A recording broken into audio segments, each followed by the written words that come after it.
नमस्कार, दैनिक सवेरा टीवी देख रहे हैं आप और मैं हूं आपके साथ साकेश वडियाल। इस समय हमारे साथ बातचीत करने के लिए मौजूद है कांग्रेस नेता मुलखाई बुमागी जी। इनसे बातचीत करने की कोशिश हम करेंगे। उधमपुर के दूरदराज इलाके से ताल्लुक़ रखते हैं। उधमपुर ज़िले का मोंगरी तहसील का बुमाग इलाका है, यहाँ पे रहते हैं और काफ़ी सारी समस्याएँ उस इलाके में हैं। मुलखाई जी, क्या कहना चाहेंगे, किस तरह का इलाका है और पहाड़ी इलाका है, क्या क्या समस्या है उस इलाके में? धन्यवाद बड़ियाल साहब। बेसिकली मुश्किलें ही मुश्किलें हैं उस इलाके में, आज से नहीं बल्कि कई सालों से। सबसे पहले तो मैं सड़क की भी वहाँ पर देखता हूँ कि सड़कों की भी बड़ी खस्ता हालत है आज तक, और सड़कें भी आज तक वो तामीर नहीं हो पाई जिस तरह से होनी चाहिए थी। अभी भी मैं गया था, मैंने देखा जब, तो वहाँ पर जो ब्लैक टॉपिंग का काम हो रहा है वो भी सब स्टैंडर्ड ही हो रहा है। और जो सड़क है बिल्कुल जो एक लाइन होती है ना, गाड़ी के बराबर ही सड़क बनती है, उससे उसकी ब्रेड्थ को बढ़ाया नहीं जाता। किस किस्म के इंजीनियर काम करते हैं, मैं हैरान हूँ। और डिपार्टमेंट क्या सोचता है उसके बारे में। दूसरा, सबसे बड़ी वहाँ पर ये मुश्किल है कि वहाँ पर एजुकेशनल इंस्टीट्यूशंस जो हैं वो बिल्कुल खाली पड़े हुए हैं। वहाँ पर कोई भी स्टाफ जो है किसी भी स्कूल में जो है वो बराबर नहीं है। ना सिर्फ वहाँ ही, मैं तो पूरे ज़िले की बात कर रहा हूँ कि पूरे ज़िले में वही हालत है। जो पहाड़ी इलाके हैं, दूर दराज के पसमानदा इलाके हैं, वहाँ पर स्टाफ की कमी है। और जिसकी वजह से बच्चों की तालीम जो है वो जिस मेयार पे होनी चाहिए, जिस लेवल पे होनी चाहिए, जिस स्टैंडर्ड की होनी चाहिए, वो नहीं हो रही है। और मुझे ये बड़ी हैरानगी लगती है कि जो एनईपी 2020 जो नई पॉलिसी ऑन एजुकेशन बनी है इंडिया की, हैरानगी लगती है कि वो किस तरह से इम्प्लीमेंट की जाएगी। और इस हिसाब से जिस चाल से सरकारें चल रही हैं उस पर एजुकेशन डिपार्टमेंट में उस पॉलिसी को इम्प्लीमेंट करने के लिए मुझे लगता है ये तो कई दशक लग जाएंगे, तब भी नहीं हो पाएगा। तो फिर बनाने का फ़ायदा क्या है इस पॉलिसी का। और इस पॉलिसी के तहत जितनी भी चीज़ें हैं, इस इतना मैं वर्णन नहीं कर सकता हूँ इतने शॉर्ट टाइम में। लेकिन वो policies without staff, under staff schools के कैसे जो है वो हो सकती हैं। और मैं ये ज़रूर as a senior Congress leader ये कहने की मैं जुर्रत करता हूँ कि जब भी इलेक्शन आते हैं तो बहुत वादे होते हैं। कोई भी कैंडिडेट ऐसा नहीं होता जो वादे नहीं करता है। ये करता है कि हम स्टाफ की पूरी बहाली कर देंगे, हम जो हॉस्पिटल्स में जो स्टाफ की कमी है उसको पूरा कर देंगे, हम सड़कें भी बना देंगे, हम टूरिज़्म एरिया भी बना देंगे। करता कोई कुछ नहीं है। सिर्फ वो 15 दिन का मेला लगता है। वो मेला लोगों के लिए भी मेला ही होता है और लीडर्स के लिए भी मेला होता है। 15 दिन के बाद, जो 15-20 दिनों के बाद जब इलेक्शन समाप्त हुआ तो अपने अपने बिजनेस में सारे लोग लग जाते हैं। कैंडिडेट भी अपने काम में लग जाते हैं, लोग भी अपने अपने लग जाते हैं। उसके बारे में कोई काम नहीं करता। इस पे मैं आने की कोशिश कर रहा हूँ कि हमारे हायर एजुकेशन के लिए लांदर पंचारी भमाग जो हमारा बड़ा पसमानदा इलाका है, और कई सालों से ये डिमांड चलती आ रही है कि हमारा पंचारी और मोंगरी में एक एक कॉलेज, हर एक तहसील पे एक कॉलेज होना चाहिए। और मैंने, आप कहीं से भी कोई न्यूज़पेपर या आप कोई प्रेस मीडिया का या इलेक्ट्रॉनिक मीडिया का कोई अगर वहाँ से कोई निकाल के देखोगे रिकॉर्ड, तो मेरे पहले भी मैंने कई बार ये बातें कह चुका हूँ कि तहसील लेवल पे अगर रामनगर में कॉलेज बन सकता है, बसंतगढ़ में बन सकता, तो मोंगरी पंचारी में क्यों नहीं बन सकता। वहाँ पर कहते हैं हमारा तहसील लेवल पे नहीं बनता। तहसील लेवल में मैं कई जो 10-15 के करीब जो तहसील पे बने हुए हैं और वहाँ पर यूनिवर्सिटी कैंपस तक बन गए हैं, मैं बता सकता हूँ कि क्यों नहीं बन सकता। और ज़रूरत और टोपोग्राफी इस इलाके की ऐसी है पंचारी और मोंगरी की कि उस टोपोग्राफी के मुताबिक पंचारी वालों को मोंगरी में 12 नहीं है। और मोंगरी वाले बच्चे जो कोठड़ी लड्डा से, खेमती से, चनौड़ से, कौरी लड्डा से, करखान कोट से आते हैं, और गलियोत के बच्चे, सदोता बतोता के बच्चे, लांदर के टॉप जो एरिया वहाँ से बच्चे, डिग्गी के बच्चे, वो कोई कहे कि मोंगरी जाएंगे, ये नहीं कहते हमारा एक ही कॉलेज मिलेगा। रामनगर में डिग्री कॉलेज बन गया है, अब तो चनैनी में भी डिग्री कॉलेज बन गया है। आपको नहीं लगता कि ये कॉलेज की लड़ाई जो है कहीं ना कहीं राजनीति एंगल से जो है वो बढ़ रही है? ये और बार बार ये कहा जा रहा है कि एक ही कॉलेज मिलेगा। जिस तरह से आपने कहा कि एरिया की टोपोग्राफी इस तरीके से है कि 2 कॉलेज की वहाँ पे ज़रूरत है। हर बार कॉलेज को लेकर राजनीति क्यों? उसमें उसमें माली, भट्ठी पंगारा, तिरछी का ऊपर वाला हिस्सा, तिरछी रोड का हिस्सा भी जो है वो इन कॉलेजेस के साथ जुड़ सकता है, क्योंकि यहाँ पर ओवर क्राउडेड कॉलेजेस हैं और वहाँ पर अगर पहाड़ी इलाके में कॉलेज बनेंगे तो दोनों कॉलेज में स्टूडेंट्स की तादाद भी बड़ी होगी। और जहाँ तक कहा कि पॉलिटिसाइज्ड हो जाते हैं ये कॉलेज हमेशा से, ये एक सोची समझी चाल, एक प्लेन्ड एक वे में ये लोग जो हैं ये सारा कर रहे होते हैं। क्या करते हैं कि लड़ाई लगवाते हैं ऊपर से लोगों की, पंचारी मोंगरी वालों की लड़ाई लगवा दी, उनको कह दिया, कान में बात कह दी, यार अगर इनका नहीं होगा तो आपका होगा, आपका नहीं तो इनका होगा।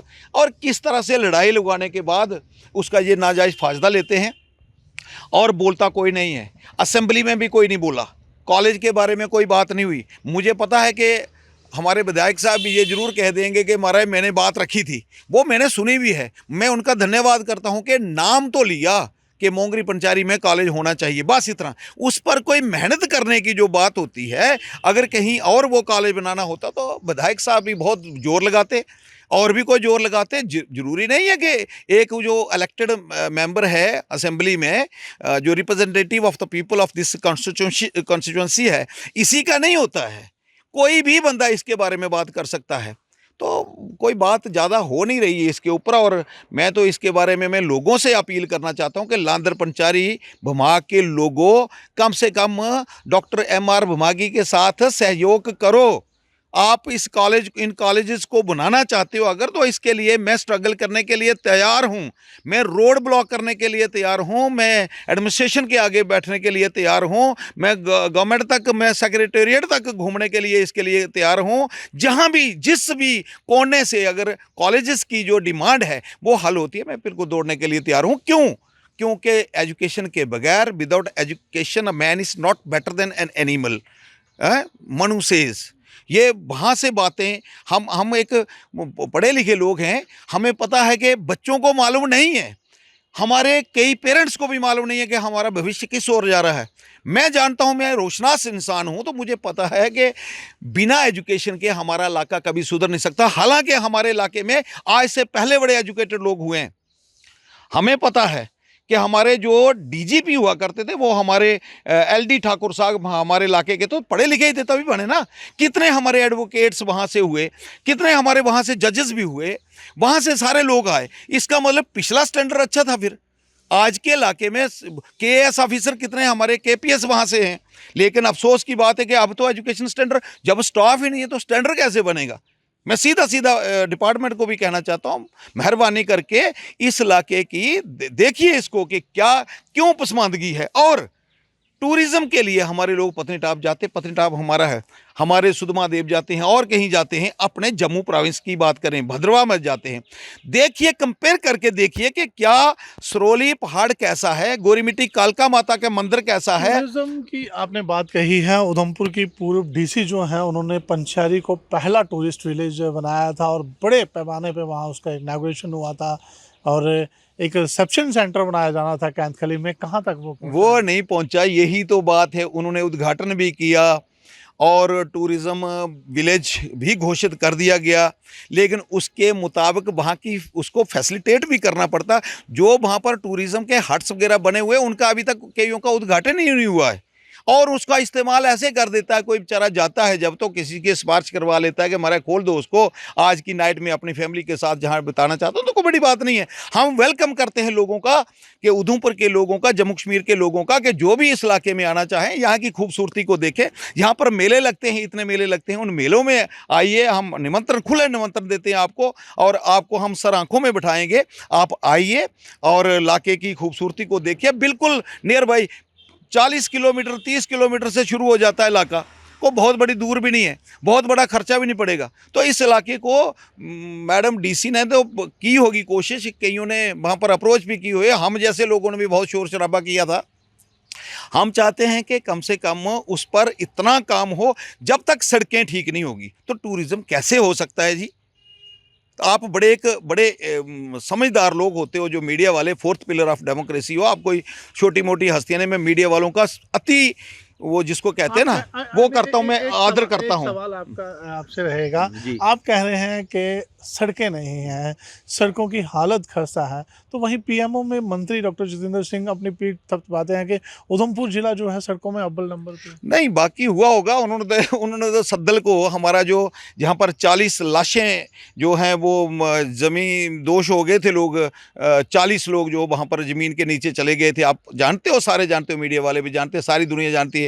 स्लाइडिंग हुई थी, बहुत लैंड स्लाइडिंग, तो उसको गोद लिया था। तो मैंने डॉक्टर जितेंद्र साहब को बोला था, ये बात बोली थी जहाँ पे सुई में, एक बार मैंने अपने भाषण में बोल दिया था, उनको सीधे सीधे ही बोल दिया था कि वो गोद में लिया है, लेकिन वो बच्चा कितना बढ़ रहा है, कितना पढ़ रहा है, कितनी उसकी ग्रोथ हो रही है, दोबारा से किसी ने देखा तक नहीं है। डिस्ट्रिक्ट उधमपुर कहाँ से सड़कों के हिसाब से, जो सड़कें थोड़ा सा कोई उस पर लुक पड़ती है थोड़ी सी, तो 15 दिनों के बाद वो उखड़ जाती है, थोड़ा सा कोई काम होता है तो एक बारिश होती है तबाही हो जाती है। देवका का देखो हालत, तो आप सिटी की देखो जी, स्कूटी लेके अगर पूरा सिटी घूम के कोई आए तो शाम को वो जरूर अपने रीढ़ की हड्डी को तेल लगाना पड़ता है उसको। ये हालत, वो कहाँ से कंपनी आई, कहाँ से लोग आए, कैसा काम हुआ, ये जितेंद्र साहब भी जानते हैं और हम भी जानते हैं। हम कोई इतने कच्चे नहीं है, कोई अनपढ़ जक्कर नहीं है, हम वो वोटर नहीं, वो इलेक्टोरेट नहीं है कि ये जिन लोगों को ये अनपढ़ रखना चाहते हैं और अनपढ़ रख करके उनसे सिर्फ वोट बटोरना चाहते हैं धर्म और जाति के नाम पर। ये बुमागी ऐसा थोड़े, मुझे सब पता है कि चालाकियां क्या चल रही हैं। ये सिर्फ अपनी पीठ थपथपाते हैं और उसके हिसाब से काम नहीं है। ग्राउंड पे देखो ना, काम देखो, लोगों की पेंशनें बंद हो गई जी। जो हमारी बूढ़ी बुजुर्ग माताएं हैं, उनको फॉर्मेलिटीज़ ही इतनी बताई, वो फॉर्मेलिटी करते करते कहने लगे, डोगरी में कहने लगे, अग लगदी। मेरे कोल बड़े सारे लोग जेडे आंदे है, जेडे पेंशन केसेस करांदे है बुजुर्ग, उन्हें आखे इन्नियां फॉर्मेलिटियां साढ़े कोल नहीं होंदियां पूरियां, अग लगन दो इंदी पेंशन की। उनकी पेंशन बंद हुई। और इतने जो मतलब कार्ड होते हैं ना, कार्ड जेब में, अगर कोई कार्ड पर्स में किसी का कार्ड गुम हुआ होता है तो आप खुद कहते हो महाराज इनका कार्ड वो जो स्पेशल इनके डॉक्यूमेंट्स थे वो गुम हो गए। डॉक्यूमेंट एक हो, दो हो, तीन हो तो कोई रखे, 10-10 डॉक्यूमेंट बना के रखे हुए हैं जी। किस किस्म की सरकार है, मुझे समझ नहीं लगती। और उन डॉक्यूमेंट्स का मतलब कोई नहीं है। उनको फिर साल के बाद या पता नहीं कितने सालों के बाद बोला, वो मुझे एग्जैक्ट पता नहीं है, ये आधार कार्ड जो है उसको दोबारा से रिन्यू करो। व्हाट अ फन, क्या जरूरत है उसको रिन्यू करने की। वो तो किसी को आप उस बेचारे गरीब के जो जिसको जो कार्ड होल्डर है उसके ऊपर आप एक थोप रहे हो, पर्सनली तौर पर उसको थोप रहे हो कि आप जाइए और वहाँ जा कर के पैसे दीजिए, इसको रिन्यू कराइए, खुशामदें करिए, हैं, मेहनतें करिए लोगों की, और जा कर के वो बनाइए। और फॉर्मेलिटीज़ इतनी रख के सिर्फ हवाई बातें हैं, इनको कहते हैं हवाई बातें। हवाई बातें बहुत हो रही हैं राकेश जी। अगर अभी भी अगर लोगों को अभी भी अगर यही चीज़ें दिखती हैं कि यही इसी में हमारी कामयाबी है, तो मुझे बड़ा अफसोस है, बहुत अफसोस है कि अच्छे लोगों को भी आप सपोर्ट कीजिए, अच्छे लोगों को साथ लेके चलिए। सिर्फ ये इलेक्शनें लड़ना या ये छोटी छोटी बातें, ये मेरे लिए कोई मायने नहीं रखती। मैं लीड करना चाहता हूँ समाज को, और हिंदू, मुस्लिम, सिख इतिहास जो according to our Indian constitution, the preamble is the soul of our constitution, जिसमें equality, liberty, justice and fraternity लिखा है, मैं उसके मुताबिक चलना चाहता हूँ, ऐसे नहीं। बहुत बहुत शुक्रिया। ये थे मुल्का बुमागी जी, जो हमारे साथ आज खास बातचीत करने के लिए मौजूद थे। और इनका ये कहना है कि इनके इलाके में, खासकर भुमाग जो उधमपुर ज़िले का मोंगरी तहसील का इलाका पड़ता है, वहाँ पे आज भी सड़कों की हालत जो है वो खस्ता है। और स्कूलों में स्टाफ की कमी को लेके ये कई बार प्रशासन से भी मिल चुके हैं, और आज भी स्कूलों की हालत जो है वो वैसे की वैसे हुई है। दैनिक सवेरा टीवी के लिए जम्मू कश्मीर के उधमपुर से राकेश वड्याल की ये रिपोर्ट।